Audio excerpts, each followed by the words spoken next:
Libra, hi! Welcome to Mr. Queen PH. Titingnan natin kung yung energy update for you ngayong October 16 to 31, 2025. If you're interested in private readings, meron tayong link sa description at sa pinned comment. Paki-check nyo na lang information kung paano mag-book for a private reading, and please subscribe to our channel to show your support. Like, share this video, at comment na rin kayo kung kayo ay naka-resonate. Ayan, paalala lang, ang reading na to ay general reading, so maaari kayo makarelate, maaring hindi, just take what resonates. Okay, Libra, let's see October 16 to 31.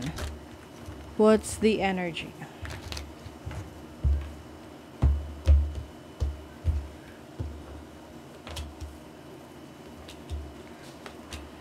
Okay.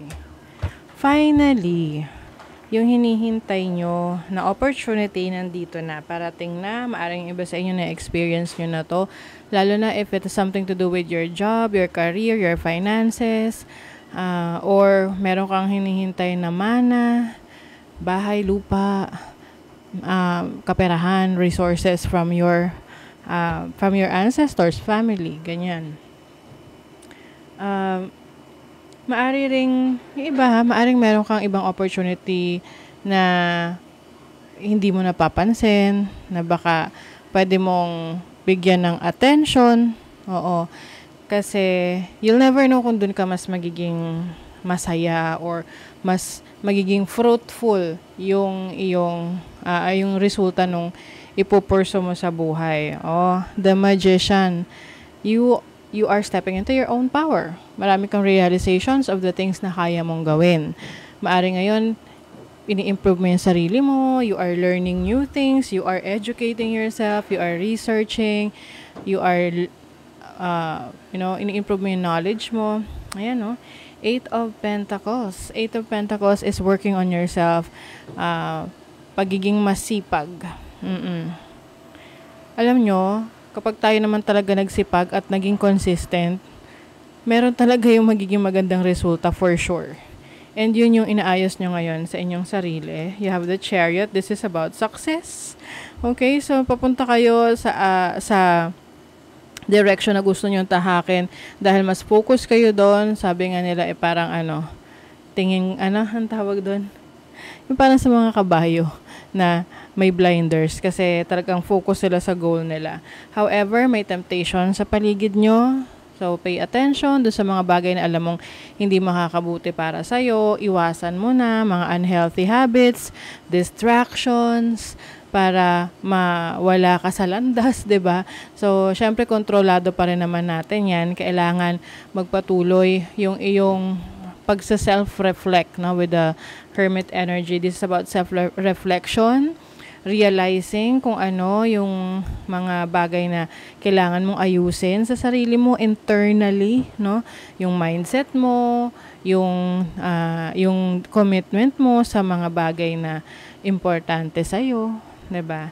You also have the Hierophant. This is about learning, teaching, coaching. So, pwedeng yung iba sa inyo, meron kayong kakayanan na magturo, share ng knowledge and skills sa iba dahil meron na kayong expertise. Ayan.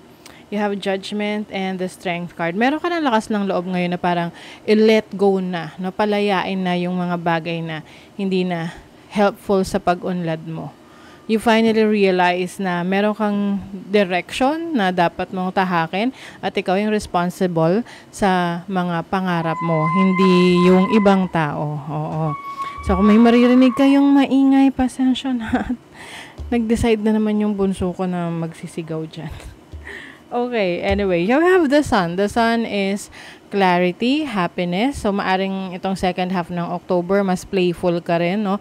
Mas creative, or maaring you will spend more time with your kids or family, kung may kids or family ka na.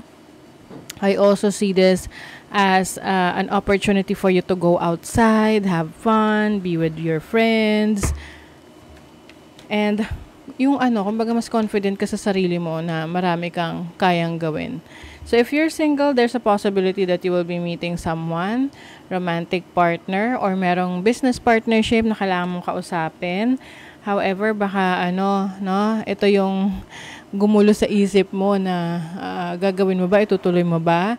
Minsan kasi na-overthink natin yung mga bagay-bagay, and that's fine kasi syempre, that's normal na may mga times na ina-overthink natin kasi nag-iingat nga tayo no? Nag-iingat tayo na magkaroon ng na magkamali. But that's part of life. Okay? Learning, may mga learnings tayo dyan, may mga lessons tayo sa mga experiences natin. You have the Ace of Swords. Magkakaroon ka ng solusyon sa isang problema na matagal mo nang inaayos. Oo. This can be sa relationship mo sa isang tao or sa ine-explore mo about yourself, about your goals. Kasi minsan, di ba, parang may balakid. Oo. Na paano kaya to? Paano ko gagawin to? Ganito yung sitwasyon ko. So, magkakaroon ka ng tinatawag na workaround. Yung parang may maayos mo, mamamanage mo, magagawan mo ng paraan. You have the Four of Swords. This is about rest, pagpapahinga. Minsan, 'di ba, kapag meron tayong ina-anticipate, like hinihintay na resulta, yung parang hindi tayo mapakali, na parang binabantayan mo. Syempre, 'di ba, kapag nagtanim tayo, hindi mo naman uubusin yung oras mo na nakatingin ka lang dun sa itinanim mo kung kailan siya tutubo. Syempre, may time rin na kailangan gamitin mo yung energy mo, yung attention mo sa ibang bagay na mas productive. Kasi hindi na productive yung nagsasayang ka ng oras sa mga bagay na hindi naman kailangan pa ng atensyon ng buong araw. You get my point? So, it's time to also take a rest. Wag masyadong abusuhin yung sarili mo, especially yung katawan mo, 'di ba? Na magpakapagod ka diyan. Kasama yung pagpapahinga para ma-cleanse yung isip mo, ma-refresh ka, 'di ba? You have the Fool. Ayan, this is new experience. Meron kang susubukan, bagong opportunity. You will take a risk. Maaari magte-take ka ng risk sa isang relationship, sa isang trabaho, business, career, or palalayain mo yung sarili mo sa limitations. You have the Page of Cups. I see you na mas magiging creative, mas inspired sa family mo, sa mga iba mo pang mahal sa buhay. And maaring you are tapping into your creative talents and skills para pagkakitaan mo siya. Oo, nandun naman talaga, yun naman talaga dapat na lahat tayo merong God-given talents na kailangan nating i-discover, i-explore, i-share sa iba, and at the same time, yun rin yung magbibigay sa atin ng abundance. 'Di ba? So, speaking of abundance, money, career, finances for Libra, you have the Five of Pentacles. Yan na. Ito yung sinasabi ko sa inyong mabibigyan nyo ng solusyon. Siguro, this is, yung sinabi kong solusyon na yan is something to do with your financial situation, financial challenges. Kaya nga, kung ano yung hinihintay nyo, ayan na, parating na. You've been waiting for this patiently, and finally, you realize na maaring ikaw na lang yung naglilimit sa sarili mo. Ikaw na lang yung nagne-negative self-talk, no? May mga self-limiting beliefs ka na yun yung naghihinder or pumipigil sa'yo in achieving your goal. So, finally, may solution ka na dyan. Sa love life, you have the Queen of Cups, Queen of Swords, Knight of Cups. If you are in a relationship right now, maaring magkakaroon ng maayos na terms sa inyo ng person mo, magkakaroon ng pagbabate, maaring magkakaroon kayo ng pag-uusap, yung mga bagay na hindi nyo masabi sa isa't isa, masasabi nyo na, even if somehow maaring merong masaktan, but ang importante is na-express mo yung sarili mo, and you are, kumbaga mas nagiging practical kayo sa relationship ngayon, na tipong normal naman yung may mga bagay na kailangan mo talagang erase na concern sa person mo. Let's see what else. Yan, yung iba sa inyo, meron talagang you are also focusing on centering yourself, meditation, ganyan, relaxation. Some of you, meron kayong malalaman or pwedeng sa relationship na may magsasabi sa inyo kung ano yung ayaw niya sa inyo. This can be a friend or romantic partner, pero this will help you rin sa relationship ninyo na parang maintindihan niyo yung isa't isa. 'Di ba? Na mas okay na ma-hurt ka kasi nag-express siya, nagsabi siya, naging totoo siya, kaysa naman hindi ka nasasaktan pero niloloko ka naman.